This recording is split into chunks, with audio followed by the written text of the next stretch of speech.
Kahapon may magandang tanong sa akin sila Brian. Sabi nila anong magandang ma-advise mo sa mga bata ngayon. Well, very basic question pero ang gandang sagutin kasi lagi ko sinasabi doon na live offline. Kasi ngayon yung avatar nila, dalawa avatar natin ngayon eh. Yung avatar mo sa reality tsaka yung avatar mo sa internet. Ngayon, para sa akin, yung avatar mo sa reality, yun yung mas dapat bigyan mo ng pansin. Ito yun, no? Ito yun eh. Ito yung kasama mo palagi. Yung avatar mo online, pwede mo nga palitan ng pangalan niyang bukas eh. Word.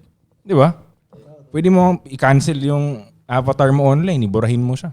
Gawa agad bago. Di ba? Ang nangyayari kasi usually yung mga bata ngayon, napansin ko lang, they live more online.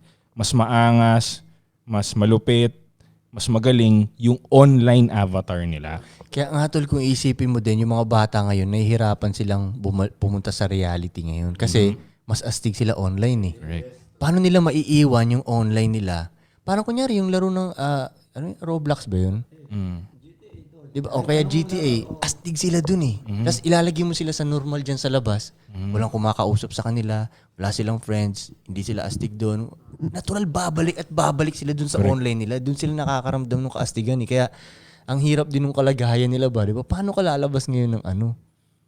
Pag sa labas, parang invisible ka. Pag normal naman doon, invisible ka. Wala kang friends. Ha? Tsaka komportable na sila doon. Komportable. Komportable Kasi sila doon eh. Sinilip ko nga yung mga laro nilang yun. Sa loob ng laro, ewan ko kung Roblox ba yun ha? Basta sa loob nun, may mansion sila.